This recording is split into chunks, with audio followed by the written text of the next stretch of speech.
Ever notice how some people seem to glide through conversations like they're holding an invisible remote control? You start talking, and somehow you're answering their questions, laughing at their jokes, agreeing with their ideas, and at the end you walk away thinking, wait, how did they steer that entire conversation? They didn't interrupt you. They didn't dominate the room. Sometimes they didn't even talk that much, but somehow they were in control the whole time. And the craziest part, you probably didn't even notice it while it was happening. Maybe you've met someone like that before, a coworker who somehow gets everyone to agree with their suggestion during meetings. A friend who asks one small question and suddenly you're telling them your entire weekend story. Or that one person at family gatherings who quietly guides the discussion wherever they want it to go. Conversations with them feel natural, effortless, almost accidental. But there's actually something deeper happening beneath the surface, a kind of invisible psychology at work that makes people lean in without realizing it. Because conversation isn't just words bouncing back and forth. It's timing. It's silence. It's curiosity. It's those subtle psychological nudges that your brain barely notices in the moment. And once you understand these hidden dynamics, you start realizing that some people aren't just chatting, they're gently guiding the entire interaction. Not aggressively, not manipulatively, just skillfully. Almost like they're orchestrating a symphony where every word hits the right note. So let's talk about the kinds of personalities who seem to control conversations without anyone realizing it, and the psychological tricks quietly working behind the scenes. First, there's the person who controls conversations by barely talking at all. You sit down with them expecting a normal back and forth, but instead something strange happens. You start explaining something small, maybe your weekend or a project at work. They lean in slightly and say something simple like, "Oh, really?" Then they pause, not an awkward pause, just a small gap in the air. And suddenly you're talking more. They nod slowly. Maybe they add another short question. "Why did you decide that?" Then another pause. Before you realize it, 20 minutes have passed and you've shared stories you didn't even plan to tell. They didn't interrupt you. They didn't push. But somehow the conversation kept opening up. Here's the psychology behind it. Humans are deeply uncomfortable with silence. When a pause appears in conversation, our brains instinctively try to fill it. We start explaining more, clarifying more, adding details just to keep the flow going. The quiet conversationalist understands this instinct. Instead of pushing the conversation forward, they create space, and your mind does the rest. The more you speak, the more emotionally invested you become in the interaction. And the more you reveal, the more influence they quietly gain. Then there's another type of conversational navigator, the mirror. You meet them at a gathering or during a meeting, and something about the interaction feels instantly comfortable. You can't quite explain why, but the conversation flows smoothly. They laugh at the same moments you do. Their energy seems to match yours. If you speak calmly, they slow their tone. If you're excited, they share that enthusiasm. If you gesture, they subtly mimic your movements. It feels like you're naturally on the same wavelength. But here's what's often happening beneath the surface. They're subtly mirroring you. Humans have a fascinating psychological response to behavioral similarity.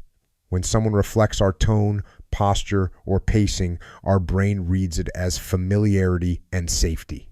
It triggers a sense of trust almost automatically. Psychologists sometimes call this the chameleon effect, where people unconsciously mimic each other during comfortable interactions.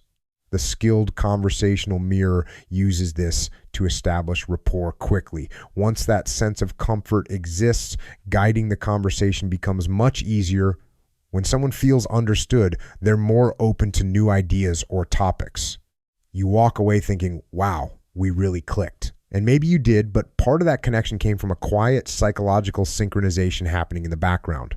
Another fascinating type is the curiosity magnet. Conversations with them feel unexpectedly engaging, not because they talk endlessly, but because they ask questions that make you think. Instead of the typical small talk, "So what do you do?" they might ask something slightly different. "What's something that's been exciting you lately?" Or, "What made you choose that path?" Suddenly the conversation shifts. Instead of surface level responses, people begin sharing real thoughts and experiences. And the more excited they sound, the more you find yourself opening up. Here's the subtle psychology at play. Questions are like steering wheels for conversations. Wherever the question points, the dialogue follows. Ask about someone's job and you'll talk about work. Ask about a meaningful challenge they've faced recently, and the conversation moves toward personal growth and emotion. The person asking the questions quietly determines the direction of the exchange. The curiosity magnet doesn't dominate the conversation. Instead, they design it. Their questions guide the flow, and because people enjoy talking about experiences that matter to them, the conversation becomes richer and more memorable. Then there's the storyteller, a completely different conversational strategist. Imagine a group discussion where people are debating a problem. Everyone is throwing out opinions and suggestions. Then someone says, "That reminds me of something that happened to me last year." Suddenly the room grows quiet. People lean in. Instead of abstract ideas, there's now a narrative unfolding characters, conflict, resolution. Humans are naturally wired to pay attention to stories. When we hear one, our brain begins to simulate the experience as if we're living it ourselves. The twists, the tension, the payoff, it all keeps attention locked. This is why stories are far more persuasive than direct arguments. If someone says, "You should handle your problem this way," your brain might resist. But if they tell a story about a situation they once faced and how it unfolded, you absorb the lesson effortlessly.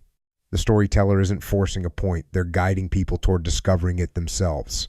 But here's the deeper twist behind all these conversational personalities. Whether it's the quiet listener, the mirror, the curiosity magnet, or the storyteller, they all share one core ability: awareness. They pay attention not only to what people say, but to how they say it. Small pauses, changes in tone, moments when someone lights up about a topic or becomes hesitant. They adjust in real time. If someone seems uncomfortable, they shift the subject. If someone becomes animated about a story, they encourage it. If the conversation starts drifting into silence, they introduce a question or comment that restarts the flow.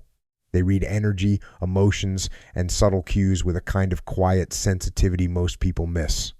In other words, they treat conversation less like a competition and more like a dance. Control doesn't come from talking louder or longer. It comes from understanding the rhythm of the interaction and guiding it naturally. And because of this, people leave the conversation feeling heard, engaged, and connected, even if they didn't realize how much influence the other person had. So think about your own conversations for a moment. Which style feels most familiar to you? Are you the quiet observer who lets silence draw people out? The subtle mirror who builds rapport? The curious question asker who steers discussions toward meaningful topics? Or the storyteller who captures attention through narrative? Maybe you shift between styles depending on the moment, and that's the real secret of conversational influence. Once you start noticing these psychological patterns, conversations begin to look very different. Every pause carries meaning. Every question shifts direction. Every story changes the energy in the room. And the next time you're in a conversation that feels effortless, flowing, almost guided by invisible strings, you might start to wonder something interesting. Is the conversation just happening naturally, or is someone quietly steering the wheel? If you like this video, make sure to like the video. Also, subscribe to the channel and press the bell icon so you don't miss any update. Also, share it with your friends.